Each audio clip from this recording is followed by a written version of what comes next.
Broadcasting from the business capital of the world, this is the Podcast Business News Network.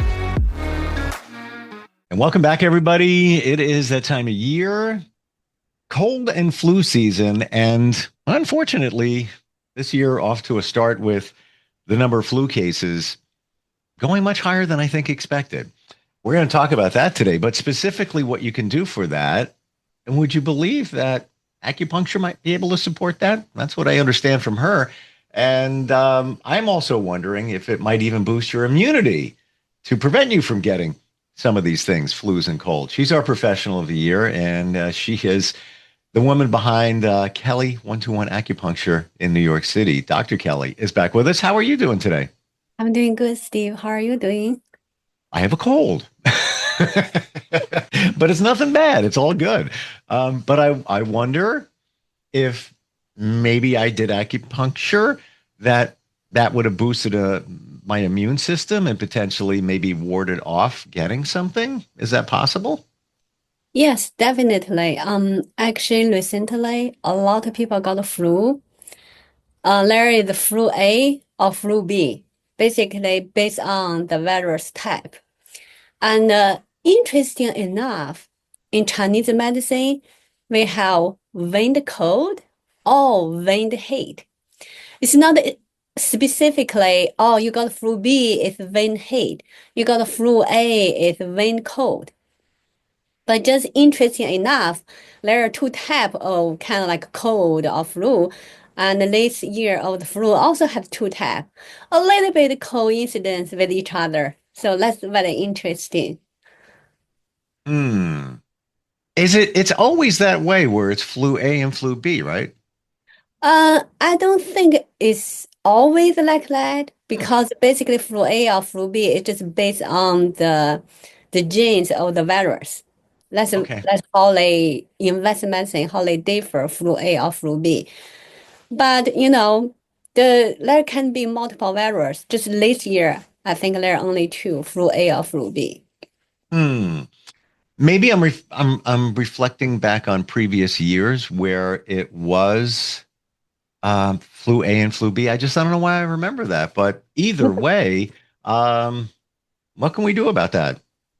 Yeah, very good question. What do we do about it? Actually, invasive medicine, basically they run the PCR, check the virus genes, and then they say, oh, you have flu A or flu B, and then they will give you some antivirus drugs. To be honest, some people may be okay with this antivirus medicine, especially if it's acute within like 24, 48 hours. This antivirus drugs may helpful, but after that window, even the patient are given that antivirus medicine, it may not help at all. It could happen. Just not, to everybody, just to some people, even they were given the antivirus like a Tamiflu, the symptoms still the same. The patient may still have fever, patient may still like very fatigued, very tired. They have a lot of sleep. They don't have any energy, even check their phone.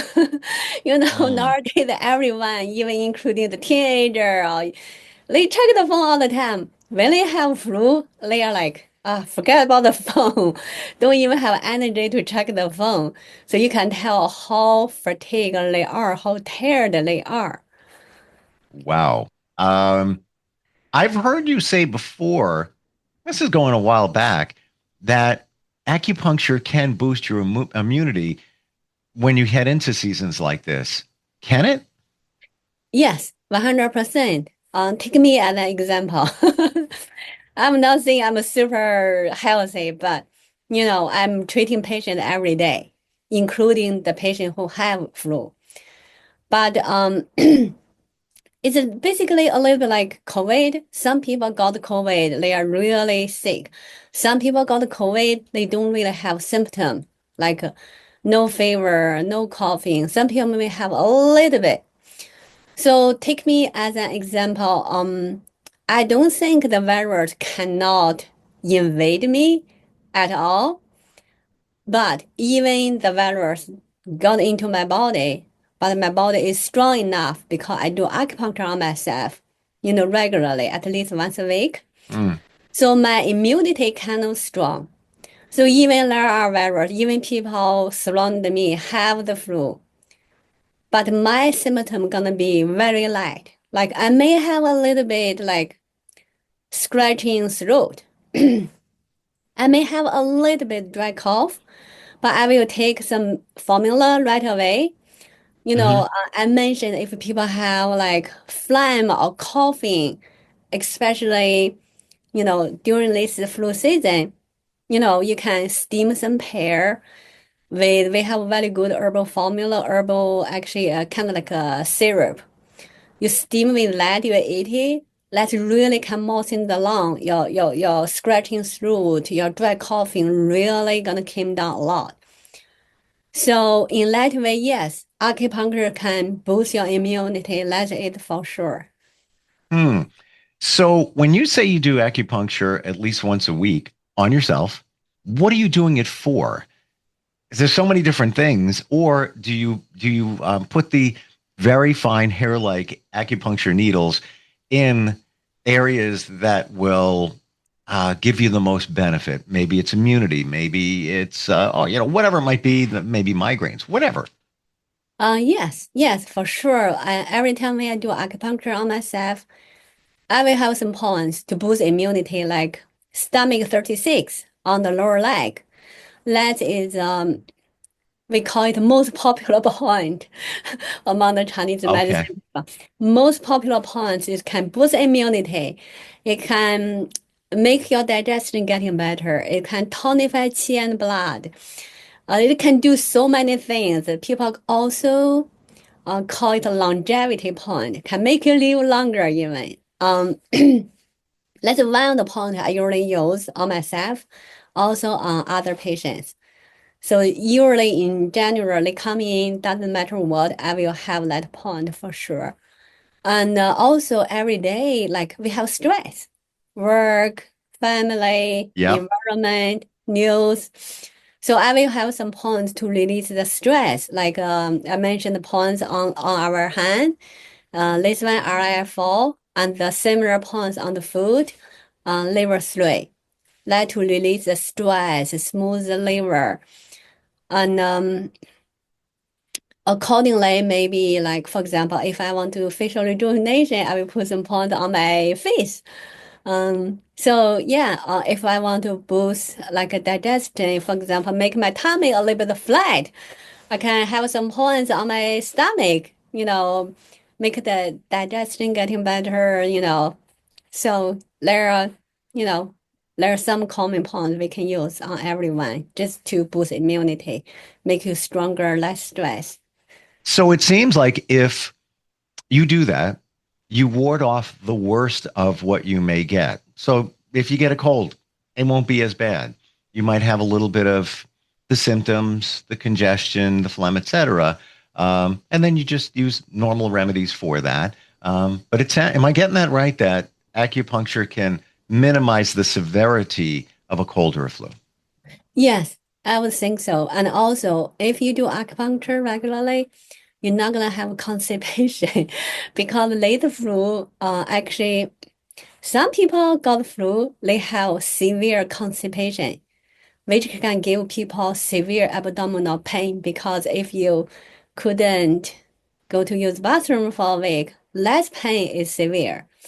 Mm. On the other hand, some people got opposite. They have diarrhea. If you go to diarrhea, go to bathroom every like 5 minutes, you're gonna also have a severe abdominal pain. So if you do acupuncture regularly, you're not gonna have constipation for sure because the qi movement is gonna make the ball move. So you will go to bathroom regularly. So you can avoid constipation. And then this year, actually, a nurse told me, especially for kids who got the flu, the abdominal pain is very severe and common this year. Am I hearing this right?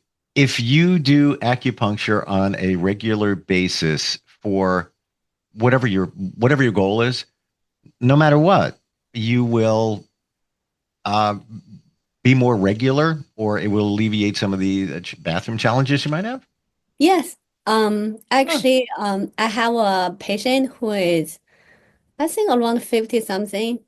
He's he came in for his elbow pain. So I usually ask the patients, what else I can help you besides elbow pain? Tell me everything, you know. So he did mention he kind of like when he go to bathroom, he cannot really complete. So I didn't really like treat for his bowel movement. The main focus is his elbow because that's his chief complaint.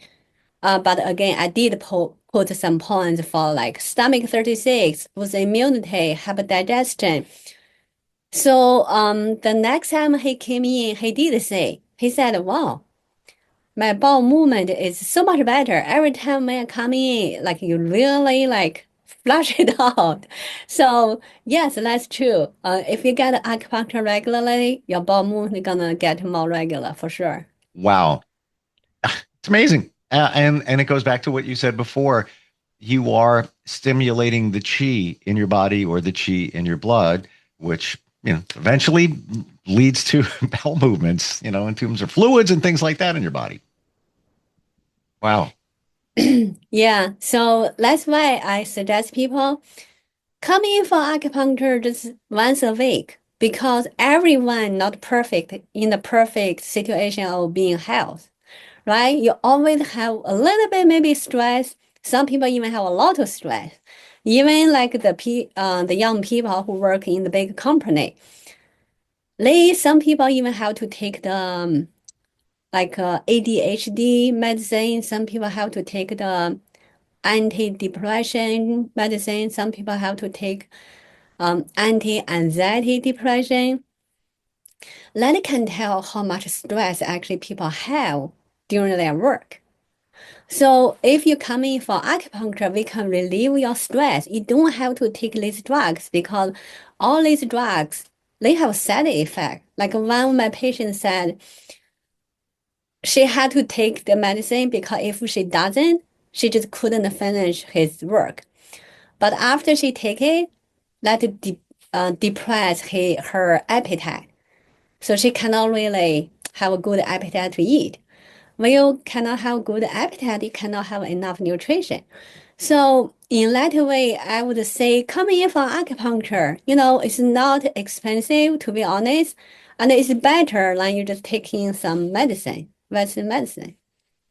What about weight loss? A lot of people are on GLP-1s. What can happen there with acupuncture? Can that help curb your appetite?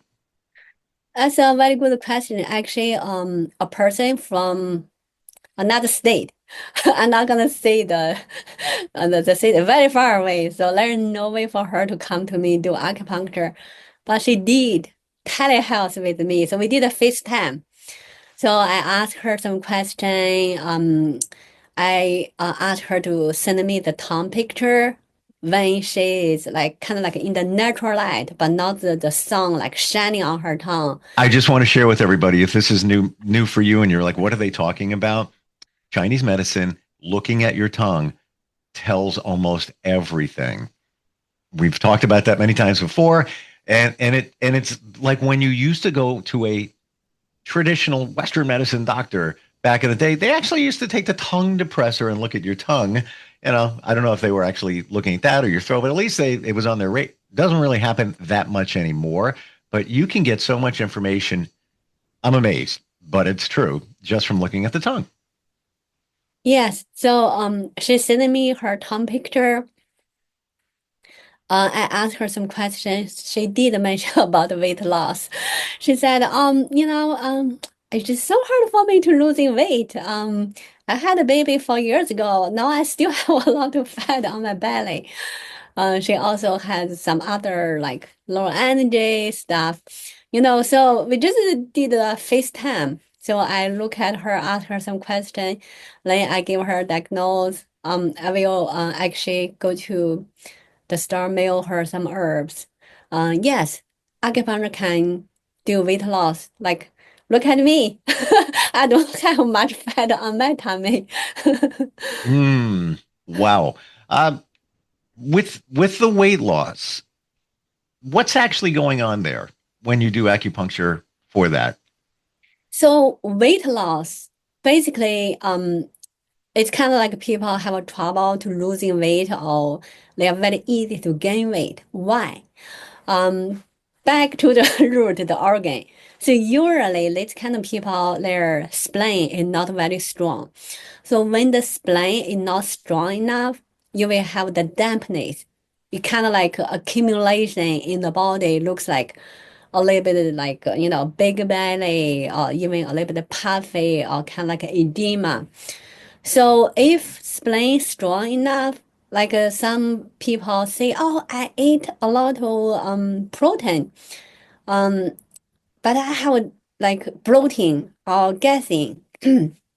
I said that's because your spleen not strong enough to digest the food you are eating. If your spleen is strong enough, whatever you are eating will be digested and transformed to the qi, the blood your body can use. But when the spleen not strong enough, it kind of like you have a lot of leftovers stayed in your body. That's why you have bloating, you have a gassing, or you have like a big tummy. So, but when you do acupuncture, we strengthen your spleen, strengthen your stomach, strengthen your kidney.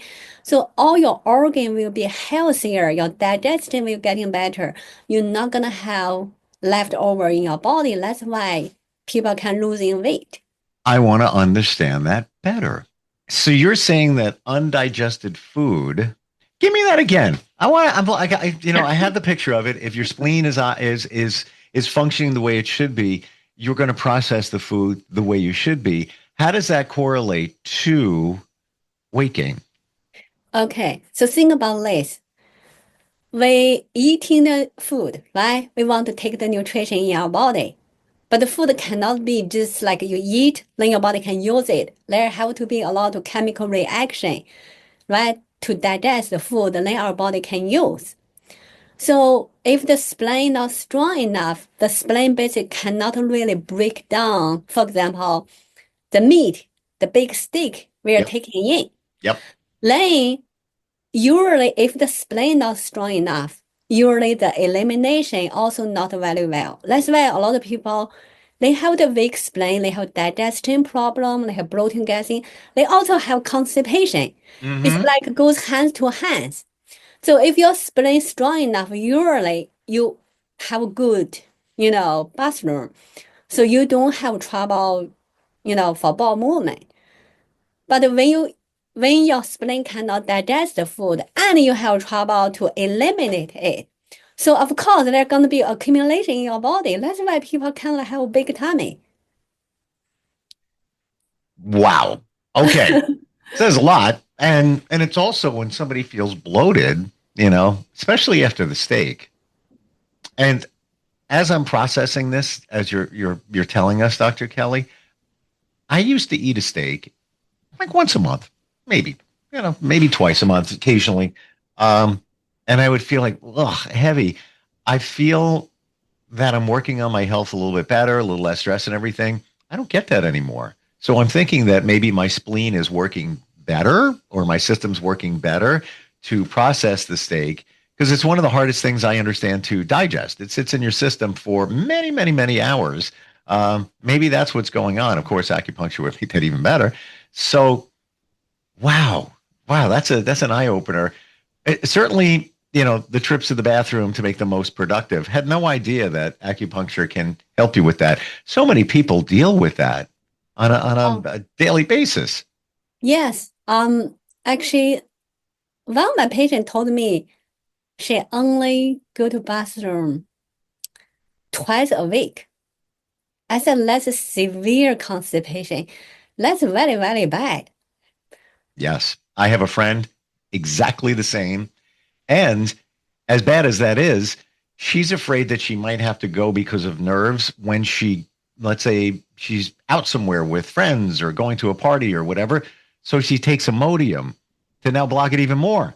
I'm like, do you realize what you're doing to your body? Like all this stuff is sitting in your body. You need to get rid of it. That's why we go to the bathroom. It's toxins. It's things that your body can't digest. You need to get rid of it. Yes. Wow. Interesting how this all works. Huh. Yeah, and a lot of people actually don't know if you cannot go to use the bathroom every day, actually you are constipated. That is bad to the body. A lot of people say, well, since I was little, I only go to bathroom every 2 weeks. So they think it's normal. I said, no, since you were little, you were already constipated. That's not normal. You have Uh, been, to your point, there have been times where occasionally I go multiple couple of times a day, and I'm like, well, that's not what I normally do. So I'm like, oh my gosh, I mean, is everything okay there? What? And I talked to a gastro doctor, and he said, yes, that's fine. As a matter of fact, we should be doing that multiple times a day because you're getting rid of, as long as not to be disgusting, but as long as everything looks okay. yes. Then that's the most important thing. It doesn't matter if you go a few times a day. You should be getting rid of it. It's your body doesn't need it anymore.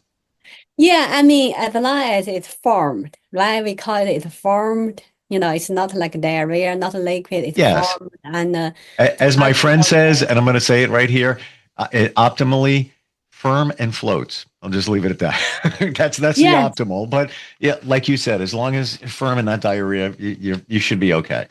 yeah, a healthy bowel movement should be floating and firmed. Yes, and not too dark in color. Yeah.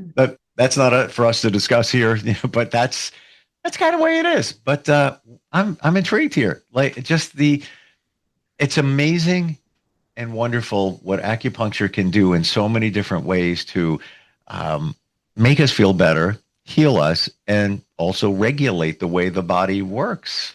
And this is not when you say you should go once a week for acupuncture.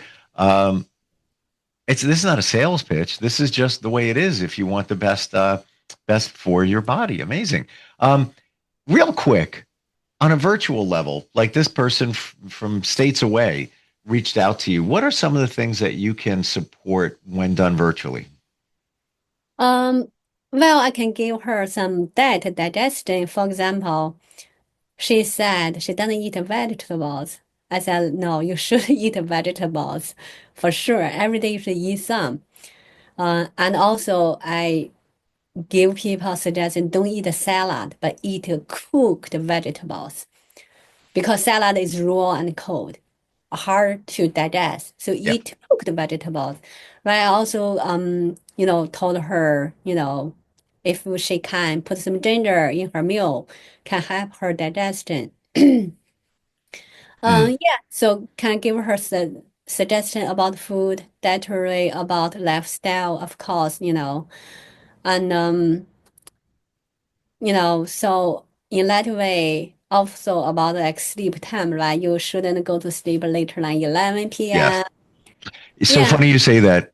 We're out of time, but I have to share this with you. There's a story that came out today, and it's called bedtime procrastination. I sent it to my friend because he has sleeping issues, and basically what it is you're taking revenge on life by procrastinating your bedtime because you feel that I worked all day, I did all this. I just want to have some me time. So I'm in bed. I'm just going to look at my phone. I'm going to watch TV, whatever it is. But now it gets past 11 p.m., which you've identified as you want to be to sleep by 11 because your body clock is craving that. And that's a lot of times that's why we go to bed later because we want our time because we gave our time to our job. We gave all of that during the day. Just articles just came out, but you got to be to bed by 11 based on what you said, right?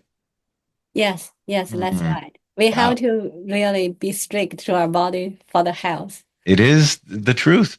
And I see all these studies come up. You mention it, and I see, studies that say that your body's doing certain things between 11 and 1 a.m. And it's prime time. You need to be asleep so it can do its job. Kelly12 on acupuncture.com is your website. Certainly for physically getting acupuncture, you have to be in the New York City area to see you, but a lot of stuff can be done virtually. Dr. Kelly, thank you for the insight today. Learned a lot. Truly appreciate it. Thank you, Steve. Thank you. We'll catch up soon. We'll be right back.